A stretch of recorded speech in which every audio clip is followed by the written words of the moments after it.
it on YouTube or something. When you do that on Facebook, is that live or is that, and then you save the tape after that? Yeah, it actually, there's some format that RIT has where we access it through Zoom. And that way we can have people come on if they're remote and want to present or watch. Okay, yeah. So for public comments or for people who are part of a presentation but couldn't physically get there for whatever reason. And then Facebook has stored that, and it's available. You can go back in the archives and look at it on the posting. But we're downloading all that, and I'm not sure what they're going to do to preserve it. We're trying to figure that out.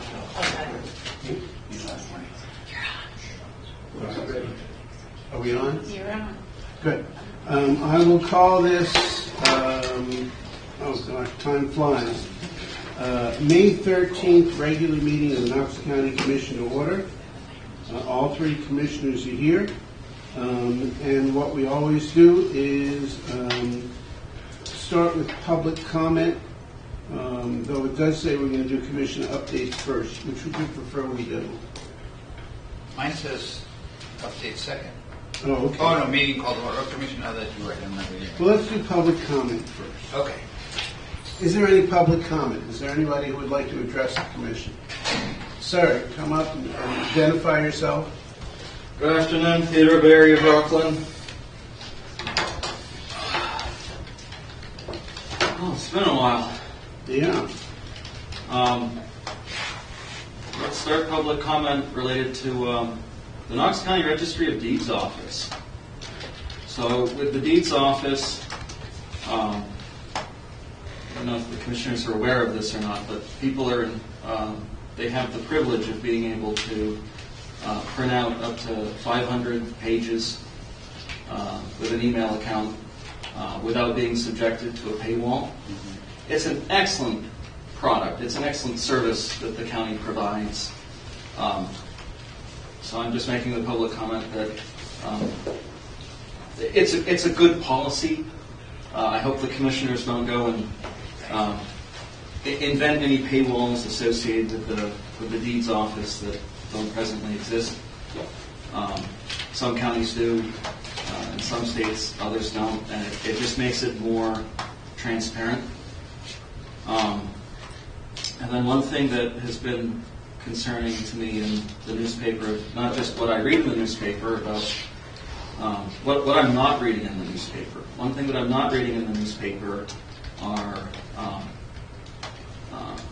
federal criminal charges related to mortgage fraud in this area. I have seen none for a long time now. And just reviewing mortgages in the Registry of Deeds office, I've spotted at least 5 instances of federal mortgage fraud.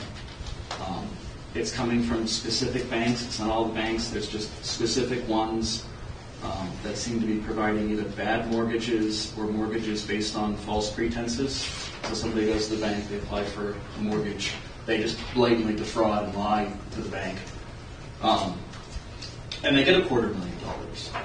And so if there was a, because we're in the information age now, if there was a sort of an online tracking system through the Registry of Deeds office that examines questionable mortgage practices.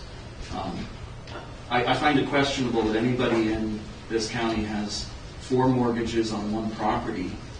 And, you know, it just seems like there's a lot of questionable practices related to criminal activity flowing through the Registry of Deeds office that I don't think anyone's really paying attention to.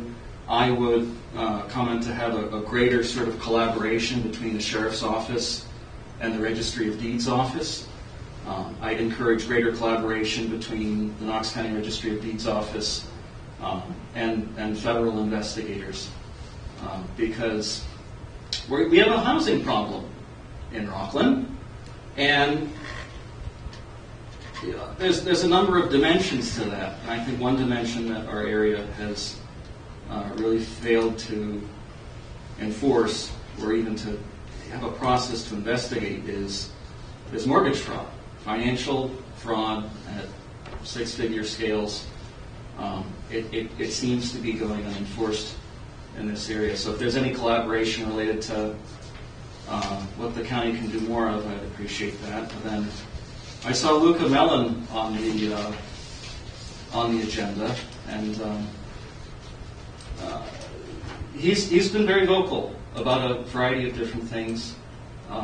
He's told me some of the things that have occurred in the last year or so. One issue is the VCR alleged suicide that occurred in the Knox County Jail last September. I don't know if the new commissioners have visited the Knox County Jail yet or not, but I strongly encourage you to do so and just be as present as you can be, because, I mean, right now, an average citizen, if I wanted to visit someone in the Knox County Jail, they would want my ID and subject me to either a 2-week wait or a full month wait. I don't really necessarily understand what the wait time is related to visitors being able to visit loved ones in the county jail, but it just seems like a major obstruction that interferes with transparency. Earlier this year, Sheriff Pokey and we both testified before the state legislature related to the issue of VCR. So VCR is violating conditions of release. It's a Class C misdemeanor. This was a death sentence in the Knox County Jail last September. And I'm glad that the state legislature is taking a hard look on the Class C misdemeanor of violating conditions of release, because one question that Sheriff Pokey failed to mention was the fact that we had a death last September related to a Class C misdemeanor of VCR.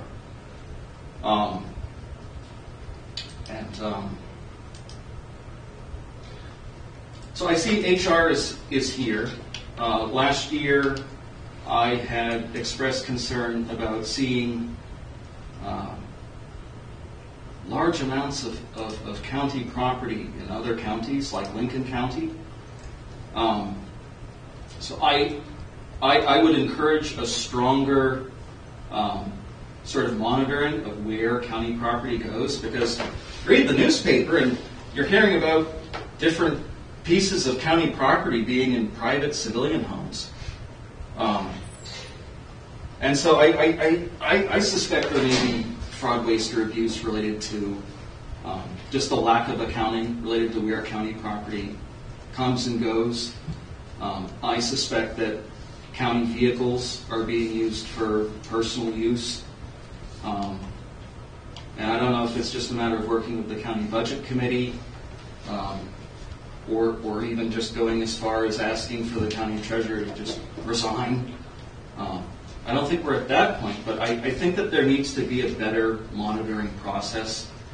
I think Sheriff Dennison did the best that she could under the circumstances. Last year, we have new commissioners. So last year there was I discussed, there was a county sheriff's deputy that took a police cruiser and he drove it up to Augusta without authorization. Normally that would be felony theft by misapplication of county property.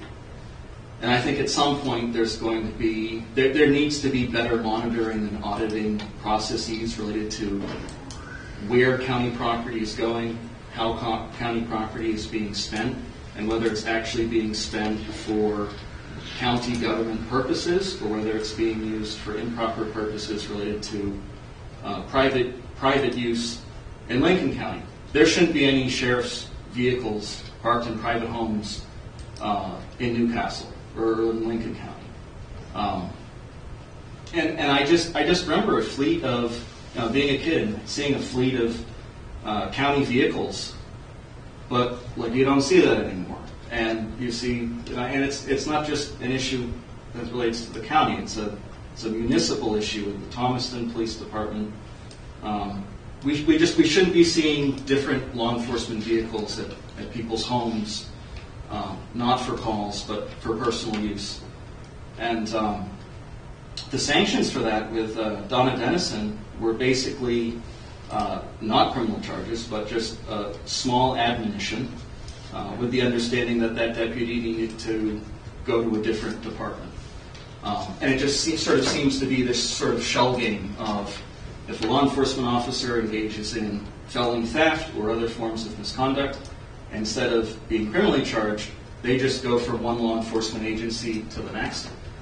And so, I mean, right now we have no reporting process or reporting system on the Knox County Sheriff's website related to sheriff deputies that are sanctioned with sanctionable actions. The investigations are confidential, but if they are reprimanded, those reports should be made available to the public via the county's website. It would provide transparency. It would provide better transparency because with what I'm experiencing right now, I've just seen a lot of dishonesty, and I'm looking forward to working with whoever I can to provide more integrity, more honesty into our county government. And I'm looking forward to doing what I can to try to participate in county government because at the end of the day, this is our home. This is where we live. And we just need to do a better effort of making sure that our loved ones aren't ending up dead in the jail. So thank you for your time. And then, as just one other note, it seems like Luca Mellon wants to participate in county government.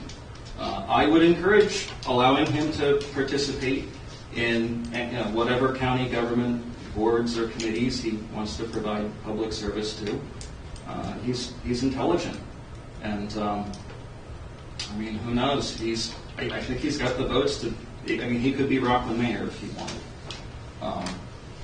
So I would recommend providing him a chance, and then another law enforcement incident, even just this afternoon. So I just want to reiterate that I thank the county for providing public records requests when needed, not providing these games that other government entities play with not providing the records. And so I just want to sincerely say thank you for making an effort to try to be transparent related to at least some county functions. It's absolutely critical to try to figure out these different hoaxes that myself, my mother, that we just keep seeming to be subjected to as the product of trying to figure that out. So I sincerely thank you for your time, and wish you a good day. Thank you for speaking to us. There you go. Is it still public comment? Oh, sure. Sorry, I'm slow. Just don't take up as much time as that did. I promise I won't. I would like to reiterate, love the transparency in the records, but I want to thank this commission. It was very instrumental in getting the records for a case which I very much needed. And I hope that will keep going. I don't know what things stand because I haven't been to a meeting in too long. But I hope that records will keep being, people will have access. That's my prayer. Thank you. Enjoy your day. It's beautiful. I hope you get out there.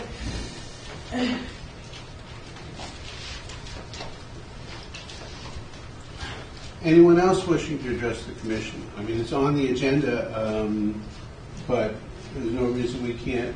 I mean, I think we've sort of reached the end of that part of public comment, and we can move on to Luca. If you'd like to make a presentation, we're all ears.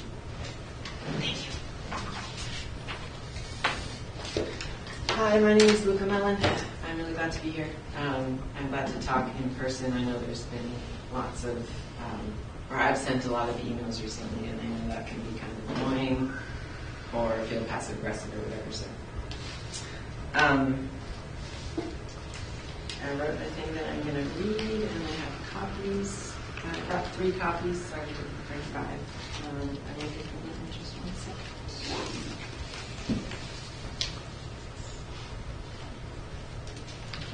So part of why I have a lot of documentation related to the Board of Visitors is because it feels like a lot of what I'm saying is contested, so I bring copies to prove that what I'm saying is true.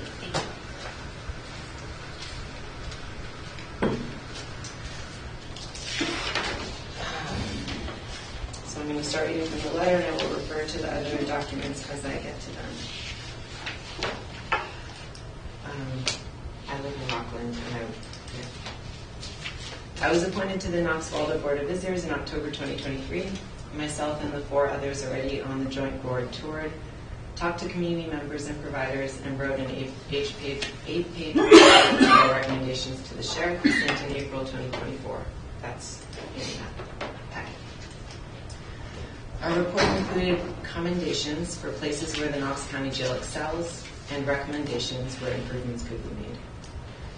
It was somewhere around this point that the sheriff and jail administrator stopped communicating with us. My June request to tour was acknowledged but rejected.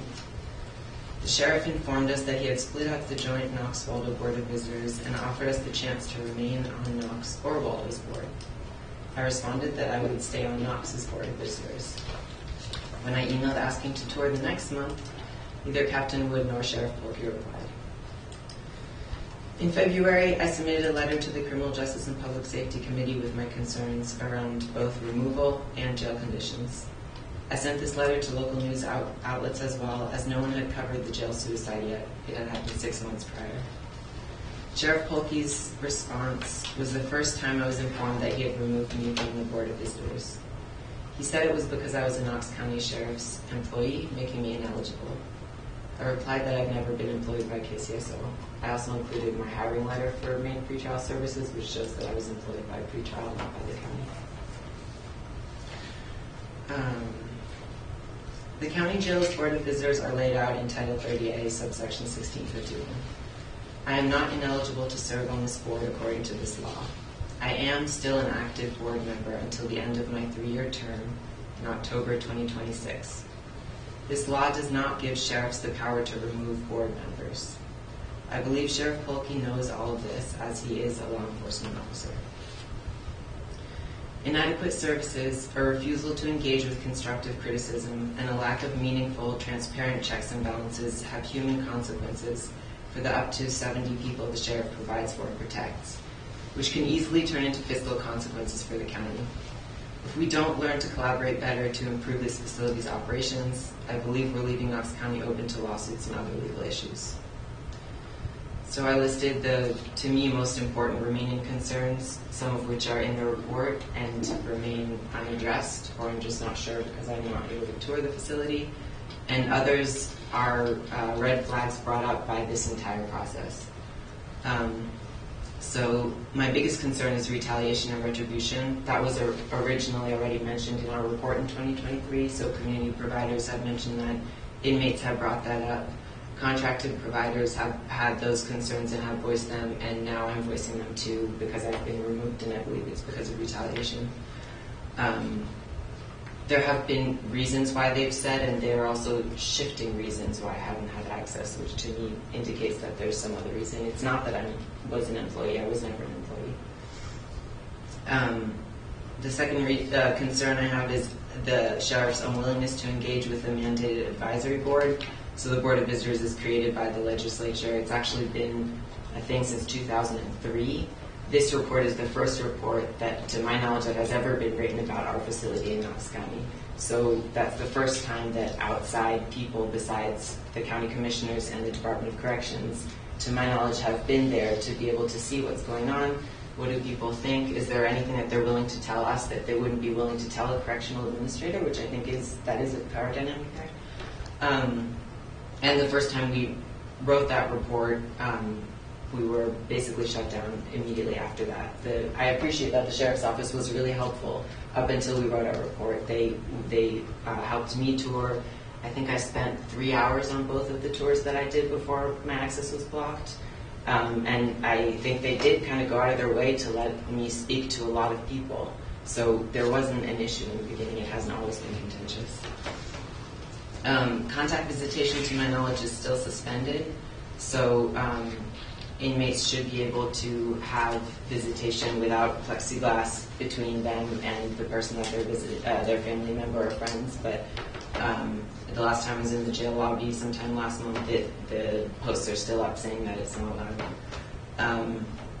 Reporting deaths in custody, I don't know what the process is around reporting deaths in custody, but I think that our community should have known that Shannon died closer to when she actually died. To my understanding, that it was told to local press that someone was unconscious and was life flighted out, but it was never told that that person died or that suicide was part of why they died. Until I passed that on myself. Transparency around contracts. So I did include, I think a couple of weeks ago, beginning of the month, an email with all of the efforts that I've made over the past year. I still haven't received any of those documents. I'm not going to reiterate which ones, but there's reasons I can get to later about why I think that's important. Like, I'm not just trying to rub salt in the wound or be the most annoying person you've ever heard of. Like, I'm concerned about programming, and I want to know I'll get into it now, I guess. I want to know what we're paying, for example, Volunteers of America to do in the jail, or whose job it is to do important things like discharge planning. Last month at the Penobscot Bay Community Health Partnerships meeting, it meets once a month in the Congregational Church. I asked a representative from Volunteers of America, do you guys do discharge planning in the jail, or does someone else? Can you tell me who does? That's an important part of jail programming. If you don't want your jail to be full of people who don't need to be there, you could just help them on their way out so that their needs are better met. And I think it's actually required for jails to provide it, but I don't know, I won't get into that. And she wasn't sure, the person from VOA who's an employee, wasn't sure if Volunteers of America provided that service, and she also couldn't tell me if anyone else provides that service in the jail, so who knows? And I think it would be helpful for me, at least, to be able to see, and it's not even really about me, because I don't even know if I can even continue it. If I keep getting blocked, like, who cares if I get the VOA contract? I can't do what I want to do with it, which is ask inmates, are you actually receiving these services? Like, to me, that's like accountability, not just for the county and the sheriff's office, but also for the people that you're contracting services to. I think the medical contract is more than $1 million. I don't remember exactly how much it is. So those are large amounts of county funds that are going towards service providers with no one. In my opinion, there isn't someone who's following behind being like, how's it going? Have you talked to these guys recently? Have they come to visit you, etc.? And that's exactly what I did when I was on my tours. That's why they took so long. PREA concerns and audits. So PREA stands for the Prison Rape Elimination Act. And there were enough concerns from talking to an advocate last year. There were enough concerns that the Knox County Jail had to undergo an audit, PREA audit last summer. It sounds like it did happen. I'm still trying to see a copy of what the results of that report were. Department of Corrections was like, we don't keep that stuff, so that's really on the county and the sheriff's office to provide that. I'm still waiting on that one too. Programming, so I talked about the concerns of Volunteers of America. In the report, we brought up that we don't really think it's appropriate to have anti-abortion clinic providing any sort of counseling, life advice within the jail. That was one of the Zoe Women's Center in Rockport was one of the providers who was in the jail and doing life skills. That's fine, life skills sounds great, but I like specifically an anti-abortion center, to me that's ethically questionable. And abortion is something that would be covered by the medical providers. Any conversations around pregnancy planning, et cetera, I think that would be with the contracted medical providers, which is not Zoe. A chaplain, so a lot of times there's just different messages coming from different areas, and the inmates were asking for, we'd like a chaplain. At the time there was no chaplain. And the jail folks that I had heard, the jail's perspective from in programming were saying we just can't find someone, it's volunteer, no one wants to do it. I also heard that someone had suggested to Knox County that the chaplain who worked at Two Bridges at the time was available to offer the same services in Knox, and there was no response. So similarly, there's been other offers that other providers have offered to Knox County Jail, to my understanding, without asking Knox County to pay for it.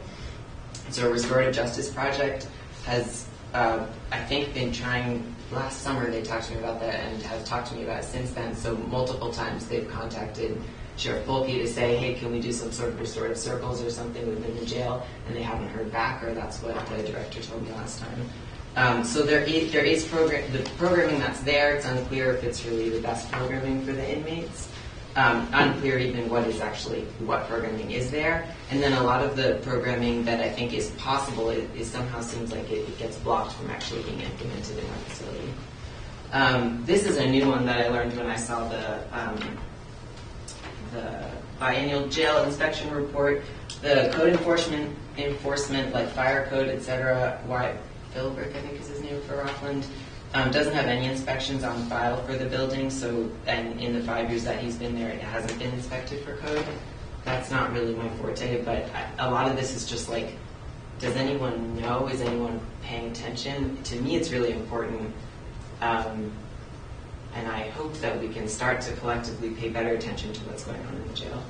And the last thing I wrote for concerns is that a lot of the basic needs concerns, like clothing with holes in it, et cetera, that were in that report, it would be great to have updates on, has that been addressed, and updates from someone who can confirm with inmates. To me, the inmate's perspective is the part that's really important, and collecting that perspective from someone who's neutral and who's not likely to retaliate. So to me, that's not anyone with any type of correctional authority.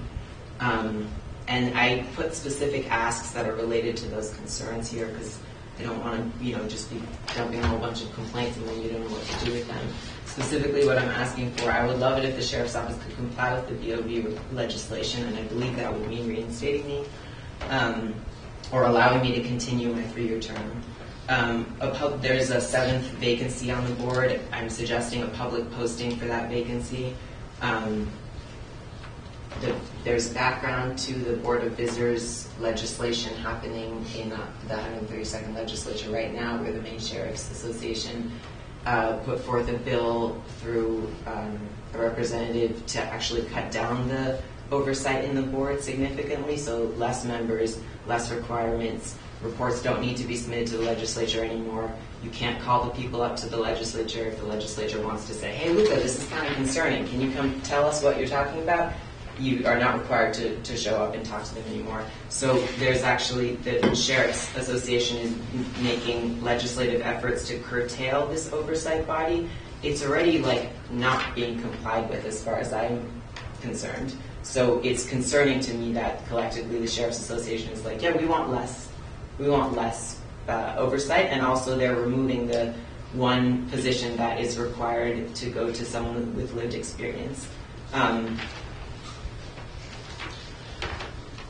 Okay, public post. So that one vacancy is the one vacancy that Sheriff Polkey has listed as still available on the board, and that's part of. Anyway, I'll get to that later. But I haven't seen that has actually been actively publicly posted. So I think there's efforts that the sheriff could make to actually put it in the newspaper or something. We're looking for someone who's been incarcerated. We want to hear your perspective on the jail. That would be really meaningful. I don't know that that's been publicly stated.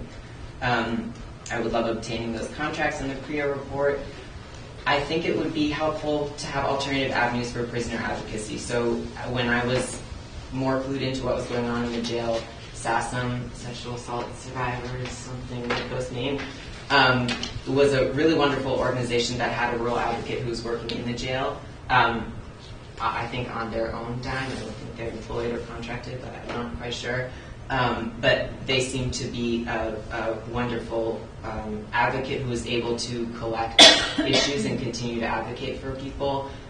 Maine Prisoner Advocacy Coalition is a statewide organization that recently, they usually focus on prisoners in DOC custody, Maine State Prison, but have recently started doing jail advocacy. I'm one of the 2 people who does their jail advocacy. So I'm also asking for MPAC to have access to people in this facility if we have anyone who reaches out to us that we can speak to them. Also being able to put MPAC brochures wherever inmates can reach them so that they know that there's multiple ways to reach out if you feel like your issues are not being taken seriously or your concerns about the jail aren't getting anywhere. and inclusion at resource fairs. So I think there's a monthly resource fair at the jail, and having MPAC or other advocates available or invited with access to come if they can. I don't see how that could hurt anyone. Clear policies on reporting deaths. I wrote including inmates boarded elsewhere and other inmates boarded at our facilities. So there's a lot of exchange of inmates between counties and facilities. Like right now, people who are in Knox County's custody, some of them will be at Two Bridges, but we're still responsible for them. We're just kind of sending them there, and vice versa.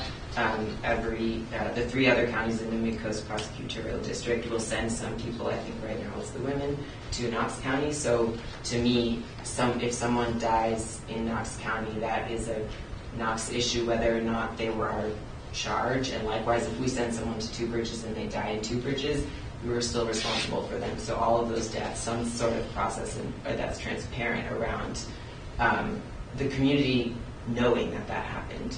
If the person's name can't be released because the family hasn't been notified yet, fine, that's legit, but still saying that it happened. And facilitating willing providers access to the jail. I already talked about that. Talked about that as well. So one of these is a timeline. I included this because some of my friends reached out to their county commissioner, which I think was Commissioner Hine, about their concerns, and they sent me back a response. And I just highlighted the parts for myself that I'm like, that's not true. That's not true. And that's part of why I've kind of been very specific in outlining what has happened. I don't believe I was ever ineligible for a seat. I did make several attempts to reach out to Sheriff Polkey, and when I went to the press, that was because he had already been ignoring me for several months.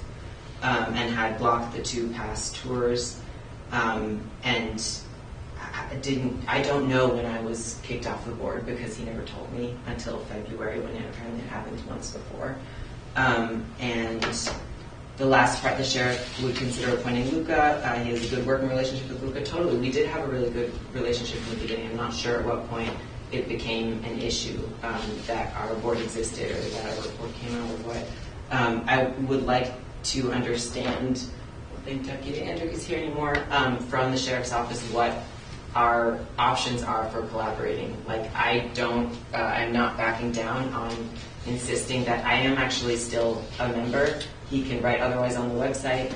He can tell people otherwise, and I know that his word will always have more authority than mine, but I don't think that means that it's true. According to the legislation, it's not true. I was never legally removed, which means I'm still on the board. They're just not complying with it, with facilitating access the way that they need to. I will stop talking and hear any questions that you might have. Thank you for listening. I have a question. Well, number one, I noted that recently you renewed your request for information, and the county administrator replied that he was aware of your new request, so Yep. that should be taken care of. Right, working diligently, yes. So I saw that. And number two, have you talked to any of your former or current Board of Visitors about this? The other people you worked with? So the ones who were on it originally with me, who did this report, I've talked to Tim about it. He was the chair. He's been supportive of my process throughout, like going to the newspapers, etc. And Art, Jessica, and Nick were the other ones. They're still on the Waldo County Board. I haven't talked to them.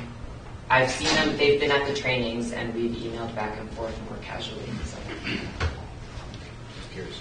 Yep. And do we have new Knox Visitor Board, Kurt?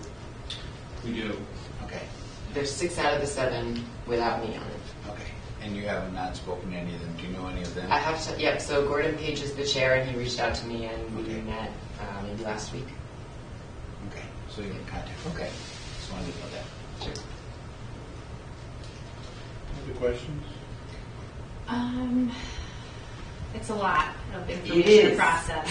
So, and as you can tell from the emails that your friends forwarded to you, I've been trying to do my best to understand everything that I can. The one thing I haven't done yet is I haven't spoken to you, and so I'm obviously getting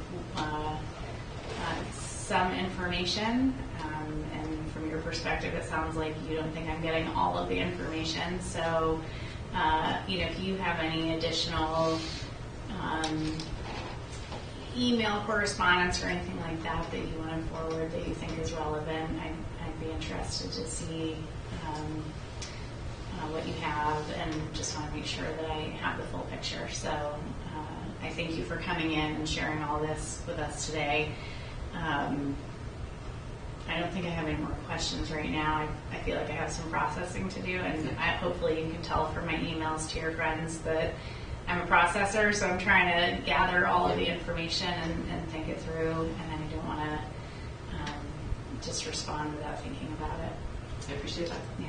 Yeah, I have a binder this thick, so I'm not going to send you everything I have, but Okay. if there's any part that you're like, this and this are opposite, can you tell me why you're saying? Yeah, I guess if there's anything in my email that you would say, no, this is my opposite to what I said in that email, I'd definitely be interested to Yeah. see.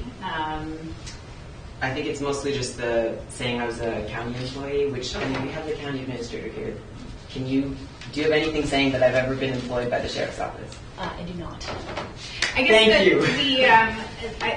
The way I understood it was not that you were, and I probably misstated this in my email, but not that you were directly employed by the county. That was clear that you were not, but that Maine Pretrial Services had contracts with the county, and that was no.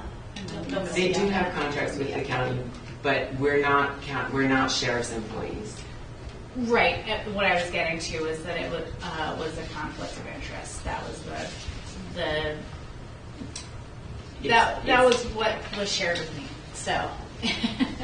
So I think what's in question is this person eligible to be on the board or not? And the legislation says there are two people who are not eligible: sheriff's employees and legislators. Okay. So that's why Sheriff Polkey was saying he kicked me off, was because I was a sheriff's employee. Okay. As far as there being a conflict, most people who have some sort of experience in a carceral environment, which I think is helpful, if we can't find people with lived experience, at least people with professional experience in the facility, will have some sort of like proximity to carceral facilities. So I think right now, there's a former jail nurse is one of the people who've been appointed. To me, that's not an issue. That just means she actually knows something about how jails work and what medical services should look like, etc. And under this legislation, that's not an issue. She's eligible. She's not a sheriff's employee.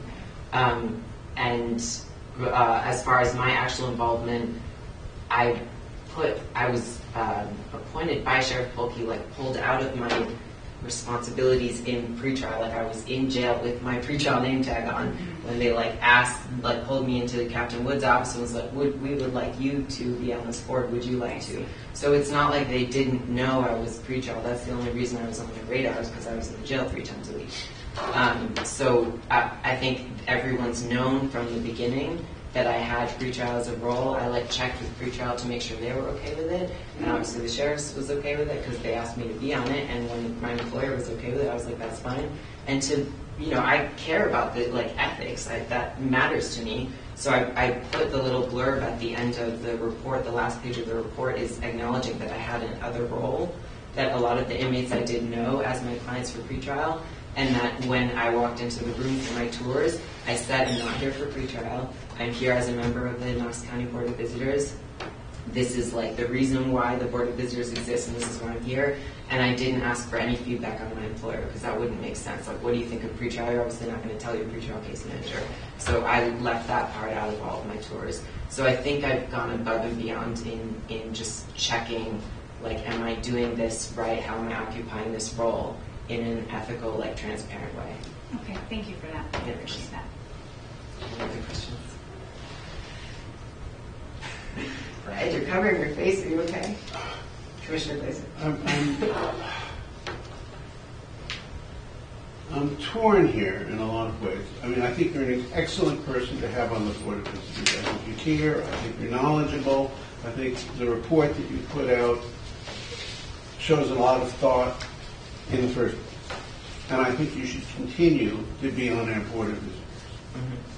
I think just the kind of person we want to have on there. we need feedback about what's going on in the jail on a regular basis, and that's what the Board of Visitors provides. But I don't know, unfortunately, what the role is of the county commission in making sure that somebody's on that Board of Visitors, or how it's constructed, or how we interpret, if the sheriff interprets that because you worked for a contractor, therefore you're an employee. I don't know what tools we have that disagree with that. I don't know what tools we have because, as you know, the sheriff is a constitutional office on Maine law and is elected separately. And so one of the problems we always have is where's the balance between what the sheriff does and provides in terms of the jail, in terms of running the sheriff's department in general, and what we provide in terms of funding. Yep. I think you're trying to find out what the contracts are that we have. I'm sorry it's taken this long to get them to you, but I think finally we'll get them to you. I think the problem is those are something we have that's concrete. Yep. Because we sign off on them and we pay for them. And so we could use an outside person looking at those and telling us what they think is wrong and could be better, or what's going on throughout the rest of the state. But that's an awful lot of work to put in somebody's lap that's separate from us. But I mean, that is one of the tools we have to make the jail better. But it's not. But I don't know exactly how we fit all of those things together to keep you involved and get your input if the sheriff doesn't want it. Yeah, so to me, I recognize that your body is not in control of the sheriff's office. And I still think some of the statements that have been made here carry weight if actually documented. For example, no, we have no record of this person on as an employee. And yeah, I think you could be really useful, and I think maybe you I don't know if you said this or not, but you should still be on the Board of Visitors. Like, that is a statement that carries weight if it comes from you. And that's not the same as you forcing a sheriff to do anything. I'm not sure that anyone can do that. But to me, that's part of the issue, too, is there anyone holding our sheriff accountable? Like, when he was saying this person has been my employee, I'm like, wait, that's just factually untrue. And there's no arbiter who I can, bring this to. In a way, I think I'm trying to appeal to anyone that I can to seek a resolution. Part of a resolution involves the other party, so the sheriff's office. In what ways are they willing to meet me halfway and actually resolve this issue?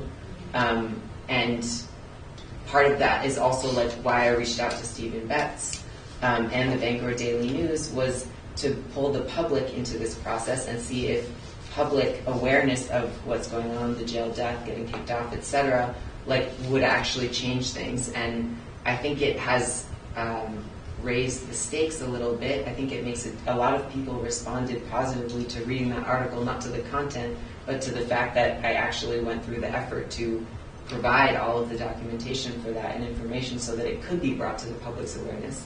But yeah, so I think, I don't know what form it takes. I don't know how different parts of the county communicate with one another.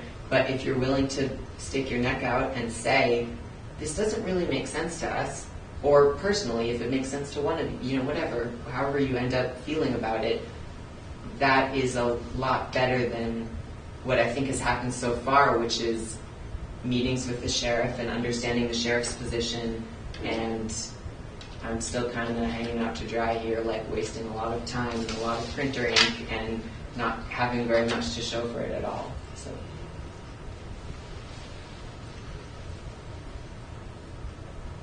Anything else for anybody? A lot of sense there. I think Commissioner Glacier is correct, and sometimes we've had issues where the sheriff's office we're both elected, equally equal in terms of responsibility, but neither one controls the other one, and so it's they've already seen that it could provide some situations where it's who was in charge. So there's a lot of thought there. I think Ed articulated it rather well. So, but it's interesting to hear, and and definitely put some thought behind it. I'll add one other thing, is going to the press is a good thing. It's always a good thing if you've got an opinion to get the press involved. I know I'm going out, and people think it's terrible. No, the press is how we communicate in many ways with the people that are out there. As an elected official, it's the people who are out there that respond to what we do, as well as to what the sheriff does. And that's where, if there's going to be any pressure, it's going to be from people who are voters. You're absolutely right.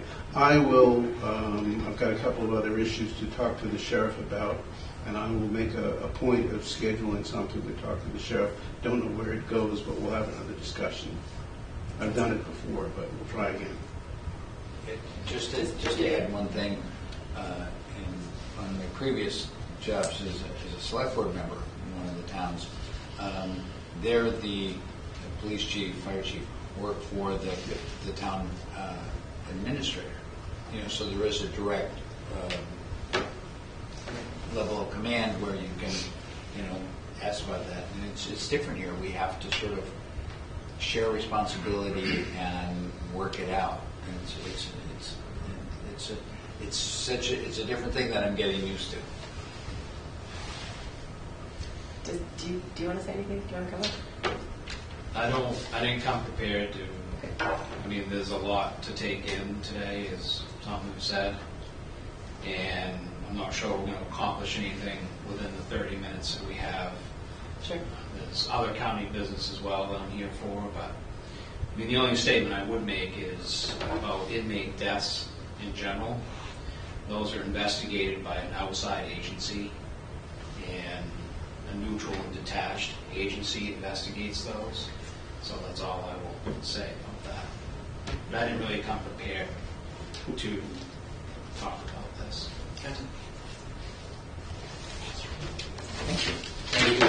Luca, thank you. Thank you for being so committed. I appreciate it. On the agenda, still under public comment, we put down Mr. Cushing, if you would like to address us at something. Thank you, Mr. Chairman. There was one other item I wanted to make sure I gave you. Thank you very much. We have a couple of upcoming events. Yeah. Certainly.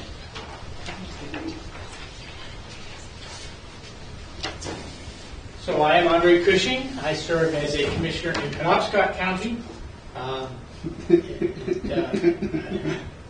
I also serve as the president of the Maine County Commissioners Association. And delighted to be here. I made a commitment as president to visit each of the counties so that I could meet many of the new commissioners and see firsthand some of the things that you deal with in your counties. There's a flavor here of some of the same things that we deal with in our county. So I'm familiar with many of the components. I've been a commissioner since 2018. I filled the office of one of our long-serving commissioners who had passed away in the summer of 18. I was in the legislature. I refer to myself as a recovering legislator most times. And I've also served at the local level on 2 town councils. So I've been involved in public service. I was kind of raised by family members who had given a lot back and kind of taught us you should contribute back to your community. So this is one of the ways that I try to do that. Today I just wanted to briefly cover some of the points that I hope as Commission President to foster. One of those is strengthening our relation with other partner organizations, the county organizations within our purview, administrators, deeds, probate, DAs, the different departments that we have, the Sheriff's Department, and Maine Municipal, and some of their affiliated management organizations. I've reached out to most of those, have had some good discussions, have been invited to speak to a number of the associations, and we have offered them an opportunity to participate with us on our legislative policy calls and to also join us at some of the in-person meetings. As you know, Ed very well represents you here in Knox on both the LPC and the board, and we are trying to have 4 events per year in person, but instead of just going to Augusta and having them in a conference room, we are seeking to kind of go out and take the show on the road. So in July, as you'll note on the Save the Date flyer, we have been invited to come to Farmington. Farmington is going to host us for the day, so it'll be a little different format. In the morning, we will offer subcommittee meetings, so our budget committee, our events committee, who are planning the convention that I'll mention in a minute here, and some of the affiliated groups will hold their meetings in the morning. We will then be gathered together for lunch, following which we will be having the risk pool and the board of directors meeting, and wrapping the evening up with a little social occasion and reception there. So we would welcome all of you and some of your key people to attend if you can in person, and look forward in the future to maybe Knox hosting us for one of these. We typically do our annual meeting and our convention, and then we do an April and a July meeting that are in person. The others are virtual. We've also started to add a educational component to our board meetings. So last month, as you may remember, we had a speaker come on discussing cybersecurity issues. Unfortunately, municipal and county governments are starting to experience some of those challenges, and there are 2 counties in Maine that have had sizable attacks that have cost them some money. There is cybersecurity coverage, but there are some components, as with property casualty, that you have a responsibility for. How recent were those attacks? Penobscot had an attack in, I believe it was January, that was a very sophisticated, they got access to one of the Sheriff's Department administrative staff emails who handled the accounting, and communicated with finance that the ACH for our medical payment had been changed. He went to the administrator because he felt a little uncomfortable with that. It was a day that she typically did not work in the office. She worked remotely. So the emails were coming from her account, and she sent a confirmation email to them stating, yes, this is indeed a change. They made the payment, and about 2 weeks later discovered that it was not a changed ACH. Franklin County had a brute force attack where they were able to penetrate, I believe there were over 16,000 entries attempted. They finally got in. Fortunately, they had software that shut it down, but some records were accessed and taken prior to that, and they have gone through a negotiation to buy those back. So these are things that unfortunately become more and more commonplace, and we are trying to provide information to help our counties. Those who have IT departments, certainly we have good people, but it's always good to get an outside perspective. So we brought in a company here in Maine that does a lot of work with technology, and they did a briefing this coming Wednesday, tomorrow, following the risk pool meeting, which takes place at 9 o'clock. They're hoping to have an abbreviated meeting, and then at 9:30 there's a link, I think, Ed, you may have gotten it by now, to go on for a briefing on the history and the operation of the risk pool, with as many new commissioners as we have. In fact, you may be aware that since you have 66% of your commission that is new as of the last election, over a third of our commissioners turned over in the last election cycle. And we have a number of new administrators as well. So many people who are doing their duty would like to get a little bit more feedback. I've heard from several as I've called around and visited meetings. So we're doing the risk pool. I'm working on a series of speakers for our convention. The second item on the save the date is the September convention. It will take place just down the road from you in Saginaw County at the beautiful Sabasco Harbor Resort. I was down there last week to do a walkthrough. They're just getting going for the season. They've got a beautiful view right on one of the bays there. They've got a variety of lodging options. They've got conventional hotel rooms. They have a few cabins, so there's a nice venue, a nice spot there. We'll be there on Thursday, Friday, and Saturday morning. That's the 18th through the 20th. We are also planning a golf tournament for those who are golfers or presumed to be golfers on Wednesday afternoon. We have a nice club there. So that will give folks a chance to get to know each other, network with some of our speakers and vendors that will be in early. We'll have a full slate. I am finalizing some of the speakers along with the events committee, but just to give you some examples of the topics we're looking at, we have a very experienced panel that is coming in to talk about budgets and finance. That's an area that is a little foreign to some of us, even if we have a business. Municipal finance is a different animal, as I'm sure you're finding. The impact of some of the workers' comp changes that are coming up that will impact particularly volunteer fire departments, but for us at the county level, it's always helpful to be aware of that. We're going to have someone from the Department of Environmental Protection and a public sector speaker on a panel discussing some of the PFAS issues. While that is a topic that we're hearing about a lot in the news, sometimes understanding the components of that are helpful. I got a meeting Friday to invite a couple of the gaming companies that are in Maine to come in and do a panel discussion on the impact of gaming on the economy and some of the things that are going on. We're looking at our transmission companies to see if we can get a panel set up on the effect of renewables on the grid system. We have a couple of very interesting speakers coming in talking about how technology is being employed by a number of county governments now. There's a company out of Florida that I met at NACO, and they have an AI-based system that is helping with permitting processes, and they're looking at other applications. We in Penobscot County have been using Amazon Web Services at our 911 call center. We are the busiest call center in the state. We take 69,000 calls for emergency services. We also have a quarter of a million calls for non-emergency services that are handled by our operators. I have a question about that. We're dealing with staffing of our call center.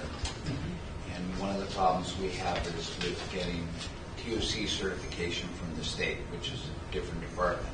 And I understand that that's a problem everywhere. Yes. Is there any help being brought about by the commissioners or the legislature about how to get us more training so that we can bring certified people quicker? I feel your pain. We went through that. We have a 35-member department. Right. We were down after COVID to as low as 19 full-time employees. We have staffed up over the last few years, but there was a problem. And as a former legislator, I know that we can pass legislative policy, but it kind of reminds me of my favorite story about the world's best dog food that was created by this company, and it wasn't selling, and they brought the sales force in and told them how good it was. They said, "Why aren't you selling this?"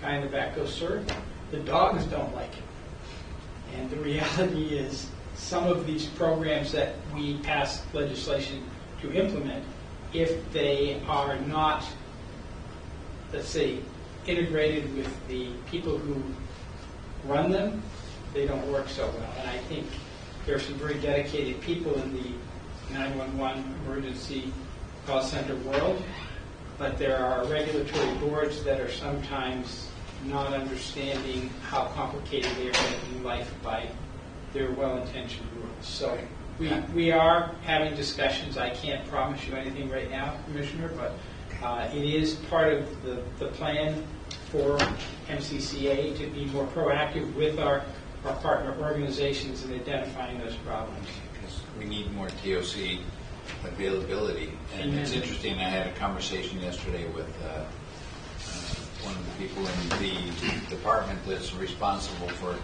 basically telling us that you don't have enough people certified.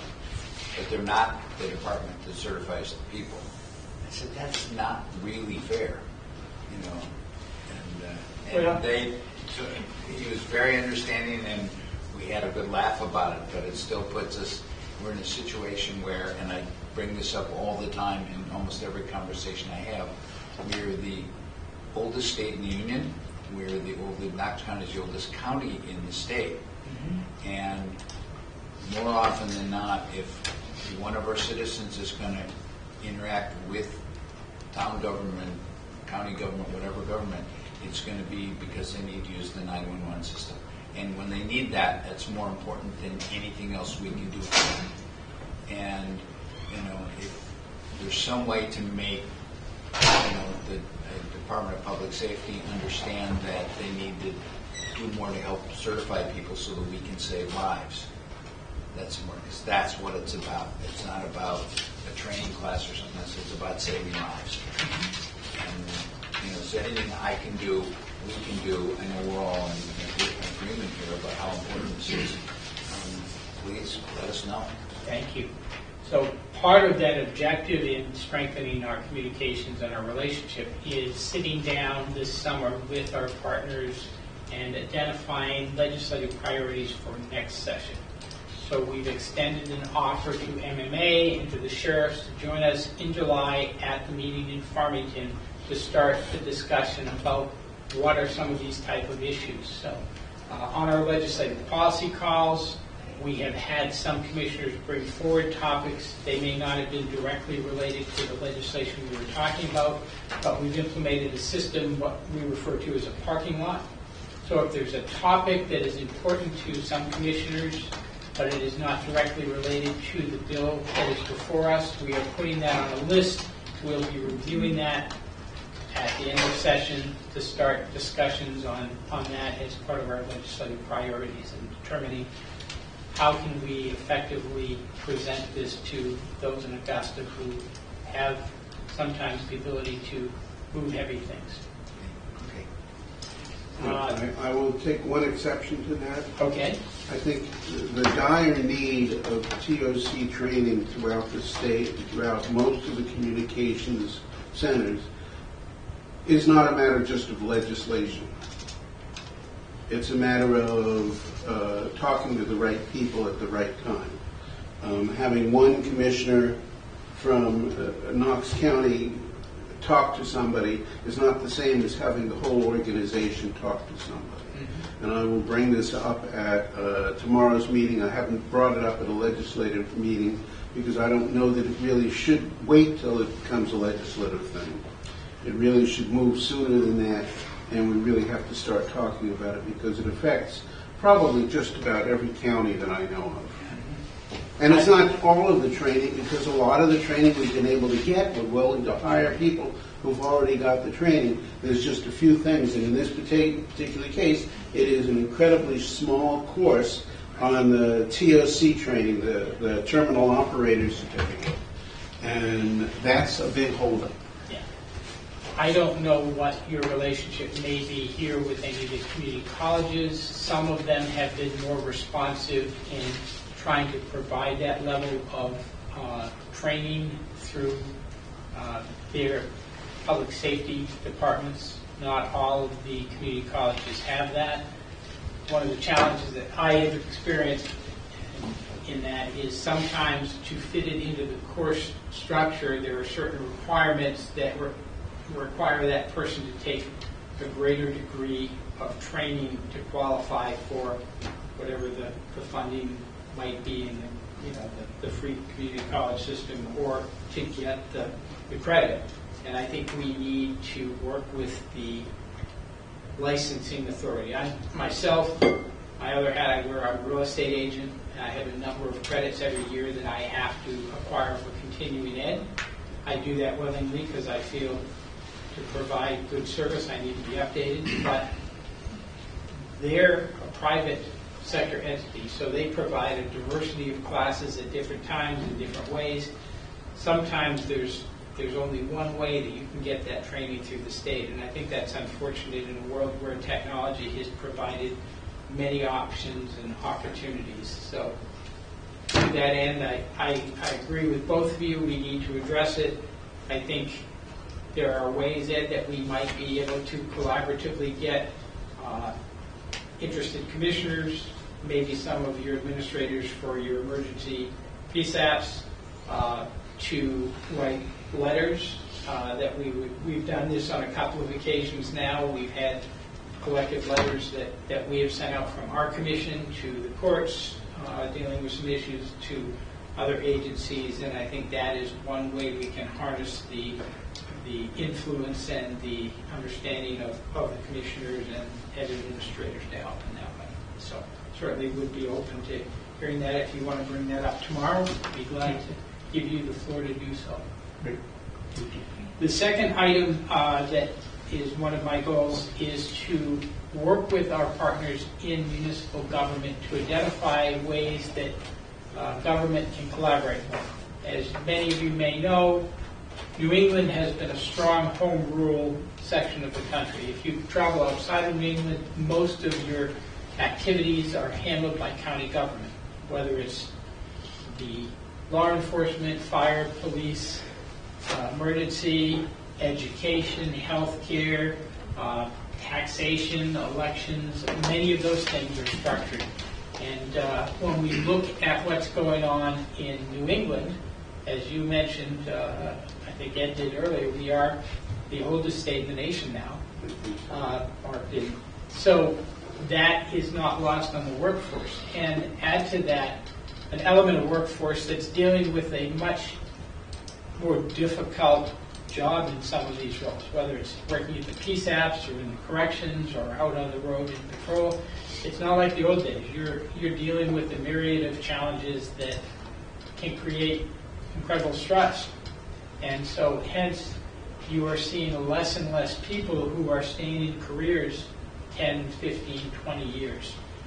So there's a constant flow, ebb and flow of personnel. So when you extrapolate that down to the municipal level, the people who do code enforcement, the people who do planning, taking care of cemeteries, plowing the roads, animal control, many small towns are struggling. They're still mandated to provide those services.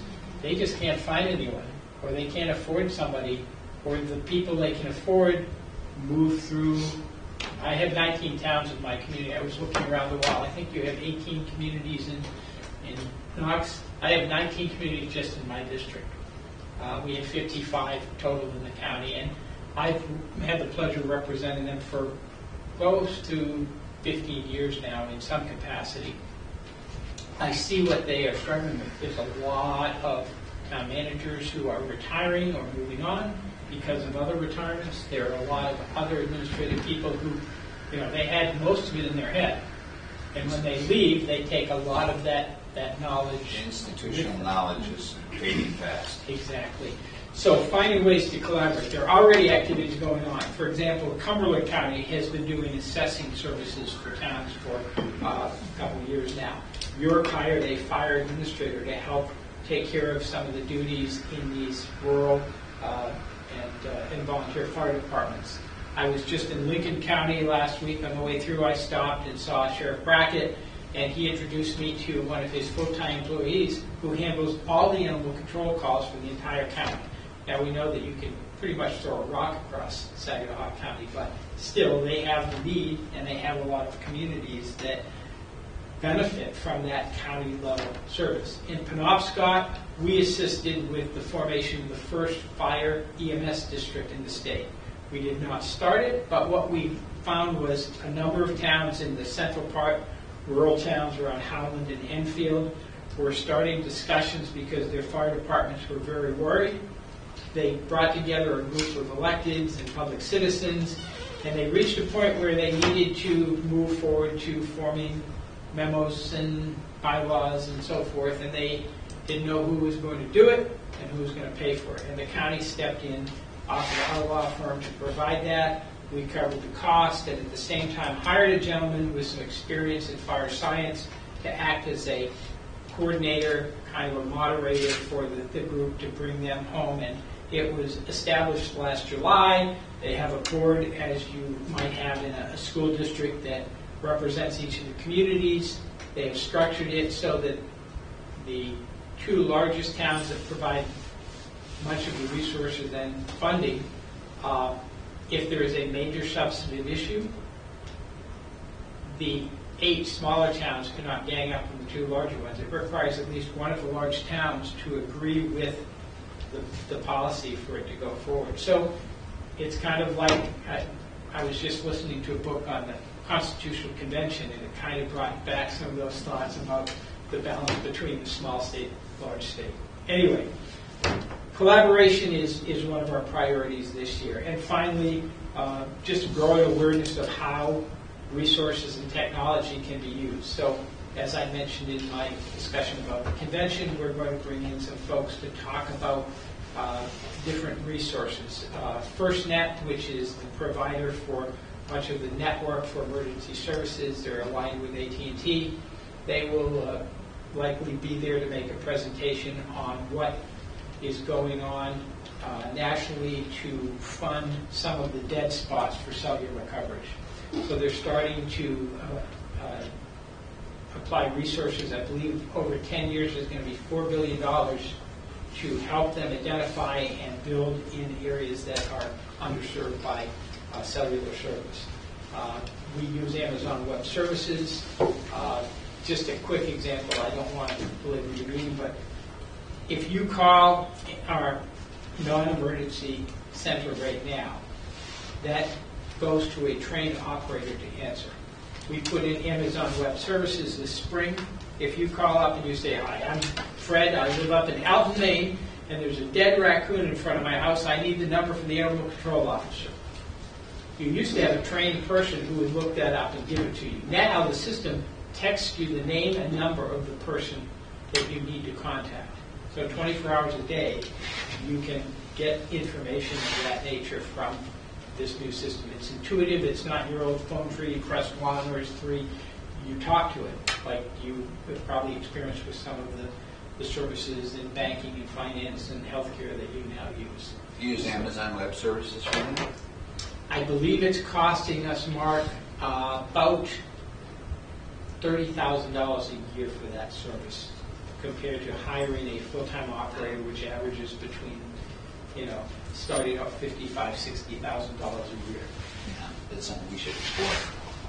They will likely have somebody at the convention in September, so Okay. we are bringing in as many of these services as we can find that are available to kind of make that information available. I am happy to answer any other questions. Stay tuned. In the next couple of weeks, you'll be getting the finalized version of our flyer announcing the convention and the list of what we are confirming for our panel discussions. And we will be delighted to have not only you and your administrative staff, but we hope that some of your other key personnel. HR is an area that we're looking to engage. We're looking at IT. We're looking at even, some of your UT. I don't know, do you have a UT down here? You don't. Okay. It's Lincoln that has. Creative. One question. The person you hired to coordinate fire EMS, will he be there? Yes, Paul Froman will be there.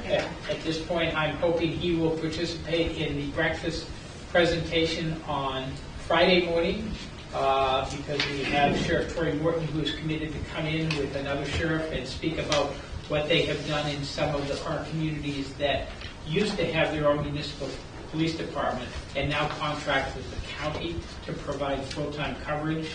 So we provide the training, acquiring the equipment, all of the back operations, so they don't have to have an administrative and We're very interested in the question. What's Paul's last name? Froman, F-R-O. Frohman, Frohman. Dr. Paul Frohman, he's out of York County. Okay. Do you have contact information for him? Be happy to. You've got my card there, Mark. Drop me a line and I will connect you with Paul. I will do that. Okay? Thank you.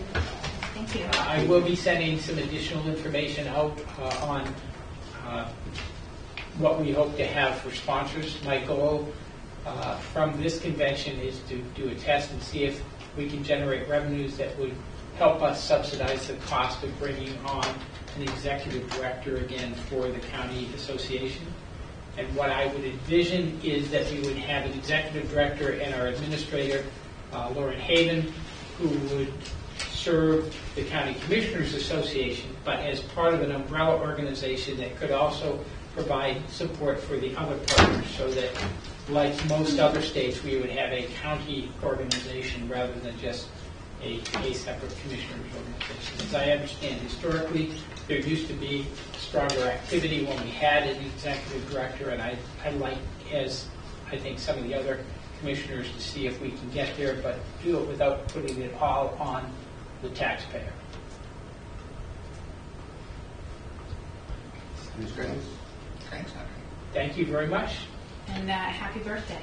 Thank you. Appreciate it. Thank you. I don't feel any older, but I think it's the 6th grade kids that keep me young. Well, thank you. If you don't mind, I do have another commitment to get on the road to, but it's been a delight to be here, and I look forward to seeing you online and the others when you can join us for SMAC. Appreciate your coming all the way down here for us. Happy to do it. It's been a nice ride today. All right. Had a great day for it. Thank you. Okay. More of our agenda. Consent items. This requires a motion to approve consent items as presented, which includes this agenda. Can I interrupt? No. Commission updates? Oh, okay. I was going to put those towards the bottom of the Then discussion. not a problem. Just to get this out of the way. Okay, let's do it. Minutes of the regular commission meeting, departmental reports, warrants, and reserve withdrawals. Is there any discussion on any of this? Do you want a motion first? Yes. Second. It's been moved. Second. And I do have a couple comments in going through the documents. Two things I noticed. Number one, and I wanted to ask Jacob about it. I noticed that in his report, both of the airlines flights seem to be down so far this year from the year before in his report. So just curious about that, what's going on. And I also noticed that in going through the revenues, that for the financial department, right now their revenues are up 731%. And I was sort of curious about what's going on. But it's just noticed that figure is rather extraordinary. Kathy can bring it up next time. But I was just curious. And the one other thing I noticed also that seems to be a rise in people going for passports. Yes. And I think that's because of the new license law. Yes. Probably why people are doing it. So just think I noticed in that. So that's it. My comments. Thank you. Any other comment? No, I thought we might hear from Kathy about the budget overages, the department overages, so maybe next time she can talk to us about that. I know we've already heard about some of those overages, but it would just be great to get an update on that. Yep. I can give it very general and nothing specific. That's okay. I mean, if you want to, it's fine to wait until Kathy's here. Okay. Yeah. Dive into it. Yeah. Yeah, It'll just create questions that we'll all Yeah, forget. most of the Yeah. overages just appear to be individual line items that, were overspent Yeah. just by a little bit, or something that came up that nobody had planned for. Yeah. Well, I know, there are some circumstances where there are overages, and I think that they go beyond that Yes. circumstance, and I think we just want to be prepared. No, Yes. Yeah. One department in particular. Yeah. Great. Anything else? Nothing else? I'll call the vote. All those in favor? 3 in favor, none opposed. Okay, that's the only thing we have to vote. The rest is more talk. And as you said, it's commission reports, commissioners' reports. I'll start. Where do I want to start? I mentioned the airport and things. I've been, of course, working closely with Amber and following through on the call center situation, which we seem to be making some really good progress, and Amber can fill us in on that. One of the things, last week I was at the overseeing, what are they called? The fire chiefs that oversee executive board. I was at that meeting, and one of the things that came out of it, there two things that came out. One, they're very interested in when are we going to get a new director, and I think when the time is right, we'll do that. But the other thing is there were comments from a number of the individual chiefs that saying they're getting feedback that the conditions inside the call center are very positive, and it's a total turnaround from where we were before, and it was a very positive feedback from a number of the chiefs that they're hearing how well things are going. So very, very happy to get that feedback. And that's what I have. Do you have any? I don't really have anything. I guess I'll just mention that next week, Amber and I are going to be meeting with the Maine Council or Midcoast Council of Government, sorry, and we'll be starting the work on the strategic planning process. So really looking forward to that. Anything on the jails collaborative? No, nothing for me, and I don't think there's anything on that right at this moment. And as Commissioner Cushing pointed out, we've been going to these weekly legislative briefings on what our lobbying forum is all about. And most of what their issues are really are related to money. If there's some legislative issue that is going to cost counties something, they're against it. And if it's something that may be bringing in more money, they're in favor of it. And you can just about count on that as being the gist of what those meetings are about. They're not really, though they could be, they're not really discussing things that change long-term policy. They're talking about just individual issues that come up on a regular basis. And, you know, we testify, or different commissioners testify in front of the legislature. But I don't know that the legislature really cares that much. You know, they come into it with their minds made up about what they're in favor of and what they're not in favor of, because that's why it's brought up there. It's because people have a certain feeling about what it should be. There are a few issues that we are discussing or have been discussing, which include things like public access to freedom of access requests and how those are handled. And we'll see where they go. I think all of us are in favor of finding new ways to encourage and accommodate that. But I think we're at the point where a lot of that is seen from the administrator's standpoint, it's just busy work. Well, it's also, I mean, it's busy work, but let's be honest, it's expensive and it's time consuming. Right. And so, yes, you could say it's busy work, but it also does have a real impact on the day-to-day operations of the county. So I'm all for transparency, and I think, yes, absolutely, let's support those requests. But some help from the state with that would be welcome if that's... And that's the other thing we keep hashing over. There will be no help from the state. No. The state has its own financial problems, and we're sort of at the tail end of who's going to get money. Yeah. So we'll see what happens. But that's what we're advocating for the most part. I know that one of the big things is around funding for the county jail operations, and we receive information from MCCA about responding to that, and I could probably look this up, but as a person who's been participating in those policy calls, are you ever testifying at the legislature kind of on behalf of Knox County, or I'm not. you're not? I think we have enough other respected county administrators or county commissioners who go and basically say, at some point, if all you're doing is saying the same thing over and Yeah. over again, it doesn't serve a purpose. Sure. So as long as I make sure that there's somebody who's going and doing it, it's not necessary that I follow suit. But Well, I would disagree only in that, yes, you don't want to all go and say the same thing, but a large showing of support can really change the hearts and minds of legislators, and we saw that happen this year in the supplemental budget process around childcare, and childcares all over the state of Maine shut down and came to the office or the state house, and and the legislature reversed course on that. So I think, there is a real opportunity for us to be organized about it if we want to I be. think a greater good that we can have is contacting, each one of us is contacting our own legislator. Sure.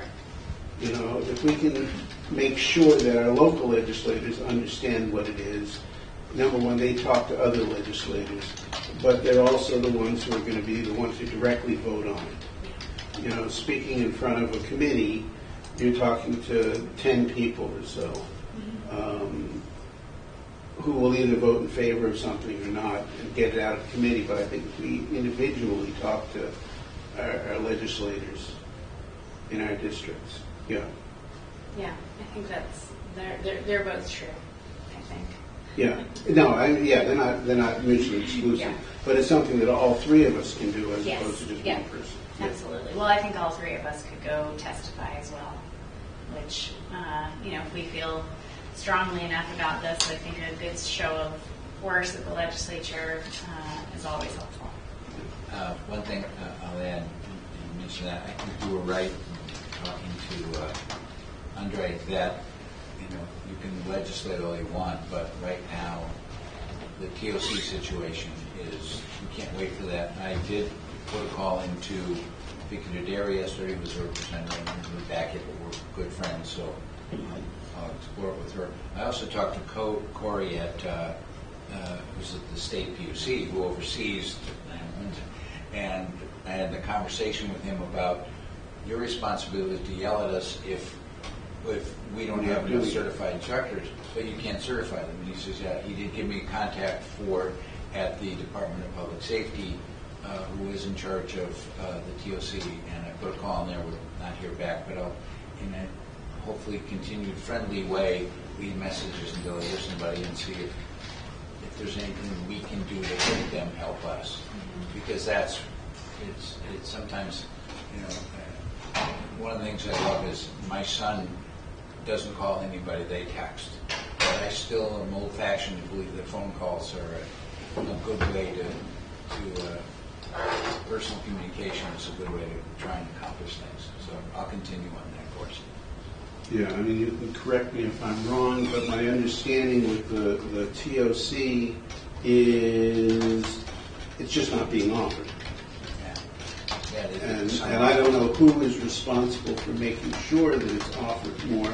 My understanding from what I've heard is there's only one person who teaches it in the state, and there's two people who do it, and they take the summer off. The summer off and one course a month.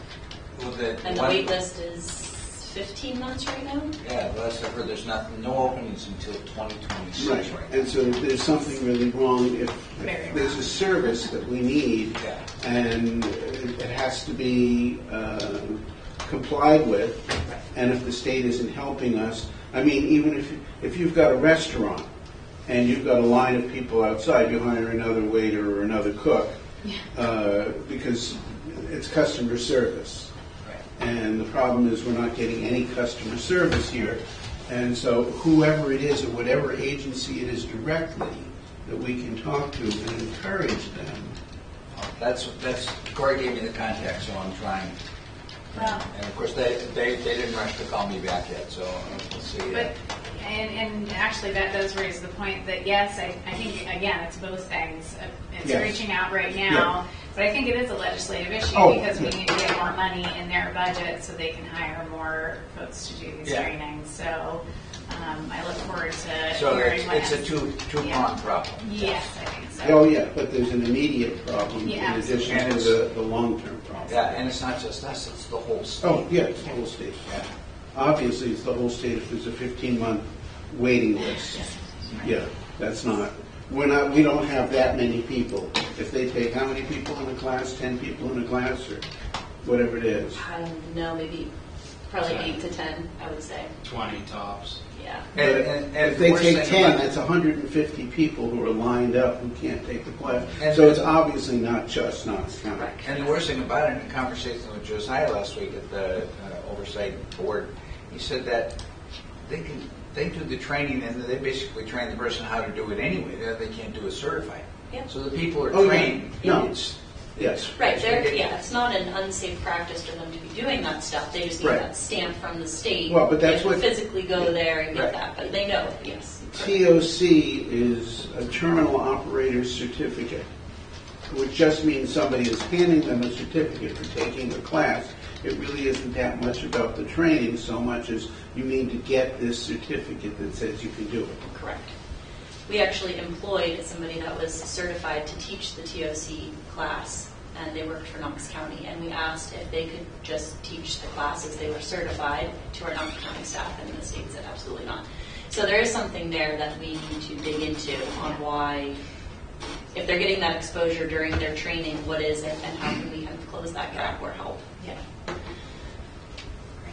But Corey laughed when they said, "You get to yell at me, but you can't help me Right. fix the problem." He says, "Yeah, you're right." Right. So, other commission reports. Okay, thank you. The next thing is county administrator update. All right, I'll try and keep it brief, unless you want me to take a ton As of much time as it takes.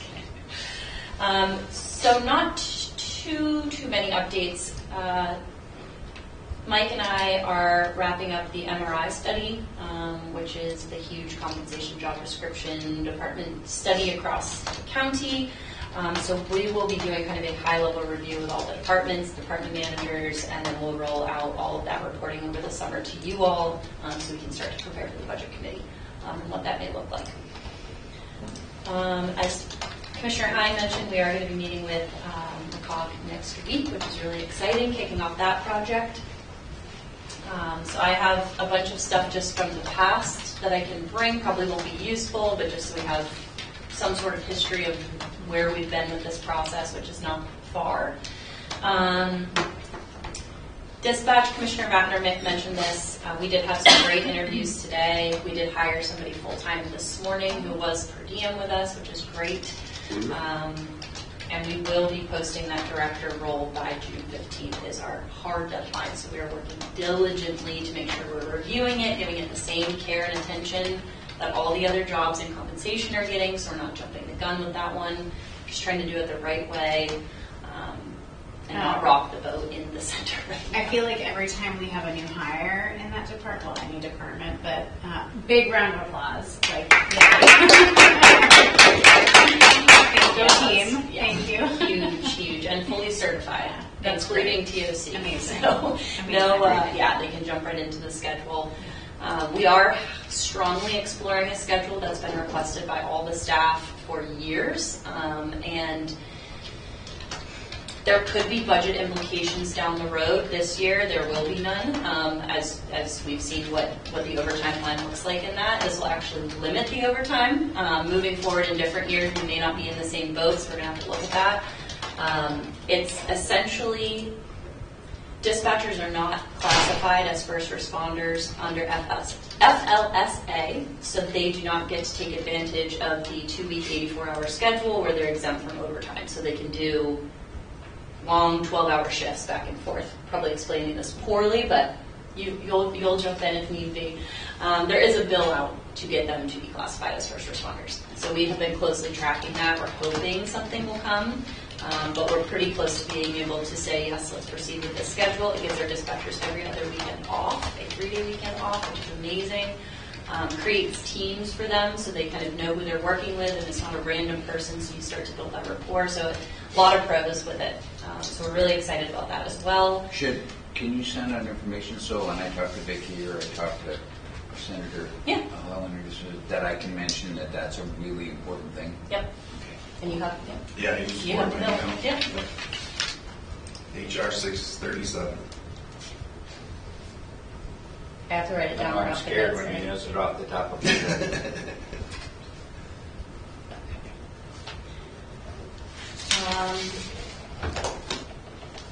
Just again, search schedule, and that might have been it.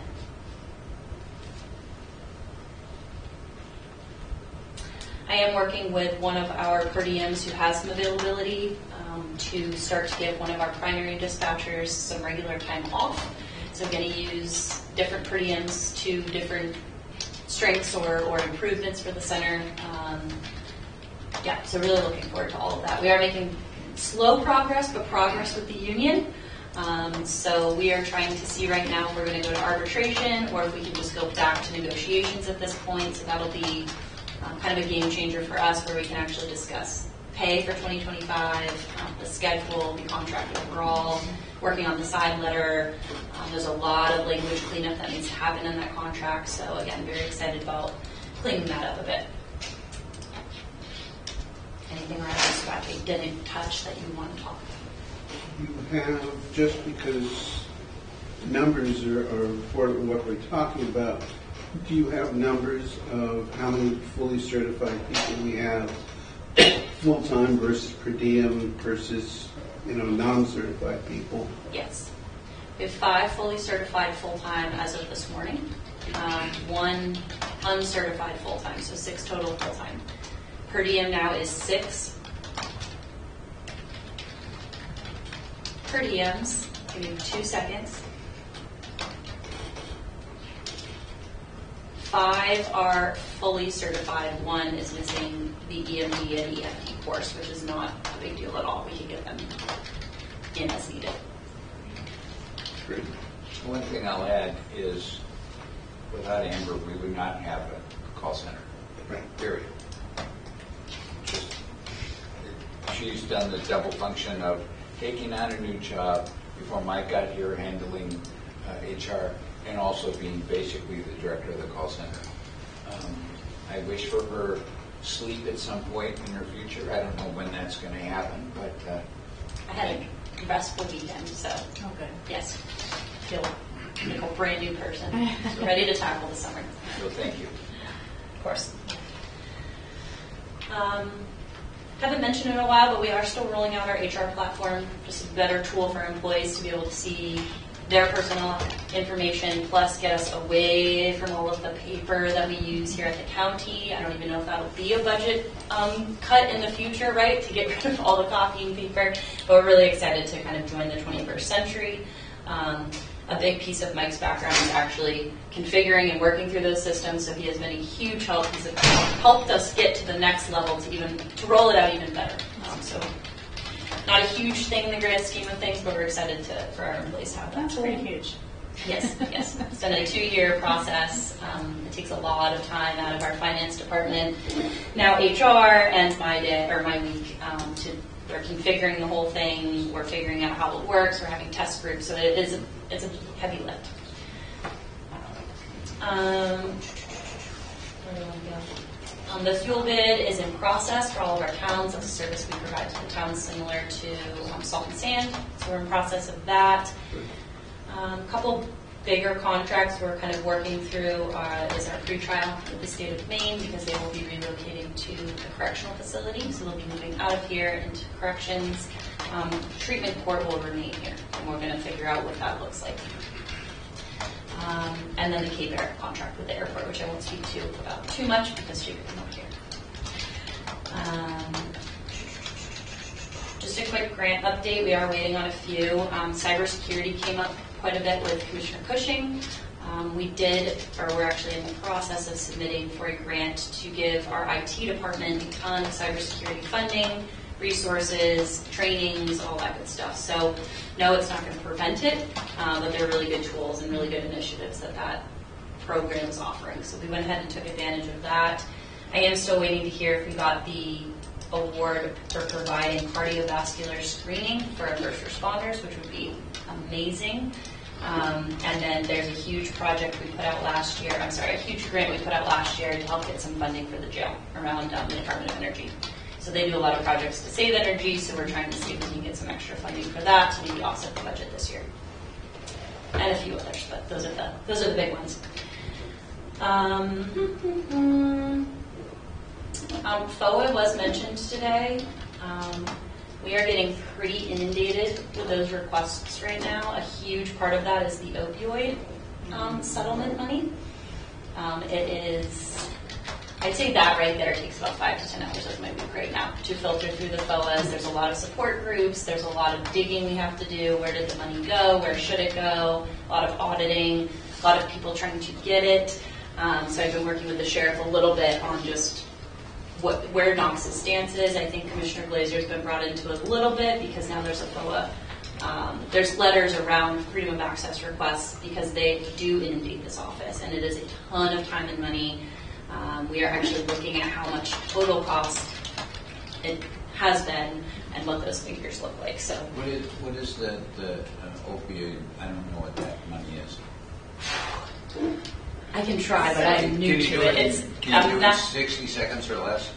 It's a national settlement. Every state received money from the opioid settlement. I remember I remember the court cases. Yeah. It's the settlement money. The Sackler family. And then it went out to each county got money, and there's a like a state level group that helped with the distribution, and now it's of a lot of interest to the press how this money is being spent or not spent yet, or how quickly it's being spent. So it's if you Google it, you'll find a lot of news stories on this topic. So is that helpful? Yes. And it doesn't get us to the money that the state is eventually going to dole out. So it's a different. This is just based on our settlement, our money that we're getting. Right. Yeah, which is why it's localized requests. Yes. So there's a ton of law firms who want to know where it went, why it went there, or if we haven't spent it, because they would like to tell us how to spend it. So there's coming at it from all different angles, a lot of really helpful, awesome programs, right? And a lot of ones that we probably won't partner, but they're coming through as freedom of access requests. So again, it's a whole, but I did have a great meeting with a team. They're called Moss. They're out of a community college. I can't call it right now, but they're a support group for all of this. So there's just a free resource that somebody funded, and they are talking to counties and all the municipalities about what they can do. So they've been incredible. They've provided me a ton of resources and templates that we can use for our FOA responses and all of that. So that's a helpful tool we've gotten, but as you know, I am new and been juggling things, so I'm playing a little bit of catch up with where it's been. I have a meeting with Kathy to figure out all of the financial records so that I can better speak to these things as these meetings pop up.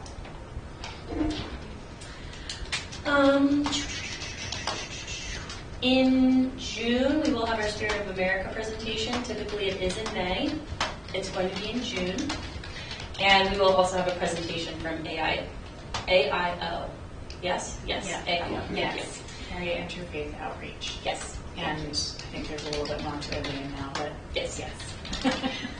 So excited to hear from them, which kind of ties into, we heard from a few people today, and a lot of the words I took from it were collaboration, transparency, integrity. And I think those are the 3 words, at least this office is trying to carry throughout the county. We want to be more transparent, we want to have better integrity, and we want to collaborate more. I know Commissioner Ratner and I have talked about that a ton. Mike and I work on it every day. So I appreciated hearing that, because that is kind of our next mission as a county. And those are my major updates aside from projects, which I think is the next one. Any questions or anything I didn't touch on you'd like to hear about? No. Projects.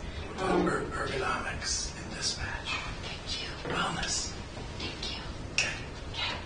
Do you want to? Sure. How about that? All right, because then I have to leave. Yeah, hot seat. Yeah, little leaguers waiting for me. So we brought in an ergonomics consultant as part of the wellness and dispatch as we continue to build the staff and continue to build the culture in there. We also wanted to make sure everyone was mentally and physically healthy. So we brought in a ergonomics consultant from MMA who, if you go in there now, it will look completely different. They readjusted the screens. They made each station identical. So if you sit in station 3 one day, it's the same as station 1, which I don't know if you noticed that before, they weren't at all. The middle screen wasn't even turned on before, so people were doing this the whole time, and obviously that's not good for your neck. So the screens have all been lowered. The second layer have all been lowered. The middle screen is removed. It was all squished together. We have new chairs in there, 5-way adjustments. The staff was trained on how to use them and how to get themselves situated in the perfect ergonomic way to be healthy. And it's amazing in the moment to watch them respond and get readjusted correctly and go, oh, that does feel good, right? It's just satisfying. So the next step Are these magic finger chairs? A little massage while they're sitting in there? just helps your blood flow. It's amazing that when you sit properly, how much better you do feel. So the next step is the sheriff's team is bringing in new vehicles. So we also want to make sure our patrol officers are ergonomically assessed because their computer sits over here. And they have to type and look out the windshield and do this all the time, and that is not ergonomically proper. So that'll be our next step in bringing back this consultant. It is a free service, so we can't have him here full time, so we get him every other month basically. And then the third step to ergonomics will be going into the jail. If you've been in the jail, in the control room, that chair sits different than any other chair, than booking, than any other, all the rooms are different basically. So to bring some consistency across the jail so all of those folks are healthy mentally and physically is going to be a huge win as well. What do you feel when you're in the dispatch center? What do I feel? What have you, yeah. I mean, it's positive, it's happy, it's no longer, oh man, HR is here. It's, hey, HR's here, right? So it's very welcoming, very inviting. They're talking about bringing in flowers and plants and all kinds of stuff to spice it up. Robert Coombs was critical in getting things adjusted in the moment, brought out his toolbox, adjusted monitors in the moment, adjusted lighting, adjusted headsets, because people were using the phone like this all day trying to type. So we have the headsets, but nobody knew we had them, right? So now we have headsets and earpieces, because there's 2 different systems they have to speak through. It's a pretty complicated job, right? So to get them assessed and set up properly is a huge win for their overall well-being. There's a thank you note on my desk, and it's to all the commissioners. It says, thank you for being so thoughtful during Telecommunicators Week from all of us at Dispatch. Nice. It's addressed to the commissioners. Very good. That's all I have. And potentially walking pads we're going to. Oh, yes. Walking pads is next. Yeah. Yes. And Yes. to see if we can make that happen in the center so that they can occasionally be upright, yeah. So we're partnering with Sag County because they have it already. So we can borrow their policy, talk to their risk pool to make sure we can utilize the walking pads appropriately. Yeah, we're planning to take a visit to Saginaw to meet with their county administrator and HR and take a deep look at a few certain departments, one of them including communications, to really get some ideas. Thank you. That's it. I have to roll. Good one. Yep. Enjoy. Thank you. Thank you for sitting through this whole thing. Yeah, absolutely. It's enjoyable. As far as projects, solar, we did it. Woo, woo. Did it get CMP turned on? Yeah, it's done. So yes. It flipped the switch. Big. Yeah, so that was huge. Yeah, that was huge. Everything else happening over the airport, as far as I understand it, the last time I talked to Jacob, is going great, just as planned.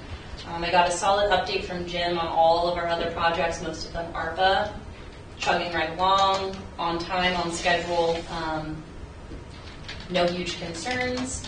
We are wrapping our heads around what projects we're going to be bringing to the Commission and Budget Committee now and over the summer so that we can be prepared for that. I will do my best to prioritize. I know we pushed a lot off the table last year to get us through this year, so it might be a big year. it may be a big year, Yeah. or at least a year for some serious discussion. Which I think, we mentioned the Joe Collaborative, that SMART study is going to be done sometime in June. Big thing is assessing Knox, seeing where that goes, so it'll help us with a lot of the corrections decisions. The last thing I'll mention is just in going through all these old contracts and having to talk and work with the state and all of our different vendors and all of these projects, we have a lot of relationship repairing to do. So that is kind of our next, Jim and I's next.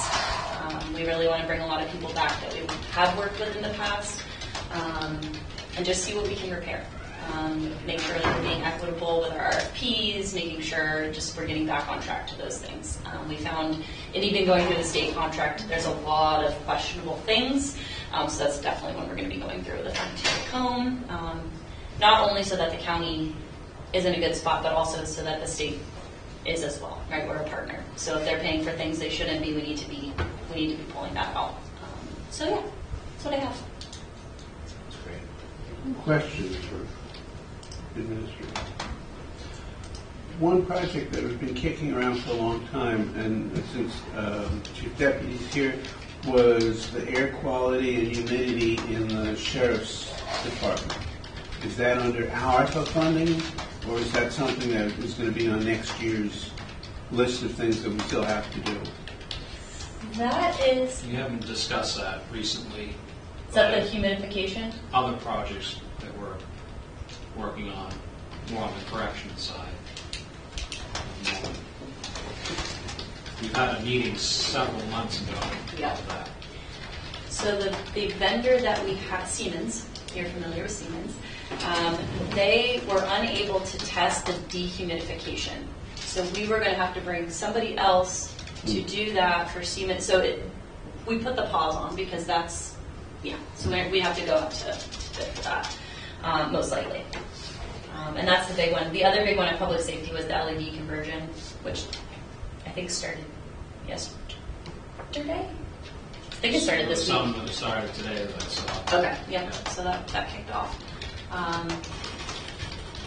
So that one, Jim Hagan is on. I believe we're going to be needing to sit down with, when I say we, I'm not sure if one of you want to be present, but we're going to have to be sitting down with Siemens at some point. I can get you up to speed if it's not Commissioner Laser on our long relationship with Siemens. But we'll have to kind of go through and prioritize some projects. And the other one I have is long-term. I think I sent out a message, a newspaper article about the current administration and their budget and how they're planning on funding the essential services airport. Presidential administration. What's that? Yeah, sorry. When you said administration, I thought state, but you're talking about Right. the president. Okay. And that we may not be getting any money for the airport for essential services. Have we been discussing that behind the scenes? A little bit, yes. Kathy Jacob and I met before he went on his trip, and it came out quite a bit, and I would have to refer to my notes on what his response was. There's a piece of it, because we're such a unique airport, Right. there's a piece of it where he's feeling hopeful, but I don't have the correct terminology. Yeah, this is a question of whether we should be putting together something and contacting our legislators, especially since one of our senators is on the Senate committee that puts together the budget. This is something that we really can make a case that we're not your usual essential services. We really are an essential service. Right. And one of our legislatures lives on one of the islands. Yes. Oh, I mean, but being in the minority, they're not going to pay much attention to what she has to say. It's really going to be what Senator Collins wants that we have to work on more than anything else. And so the question is, how do we go about doing that? Okay. As a county, Yep. because that's what is that, $1 million?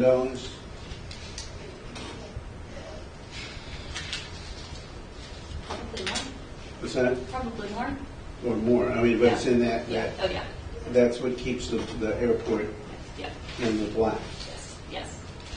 Well, that would be very detrimental too. Yeah. Yep.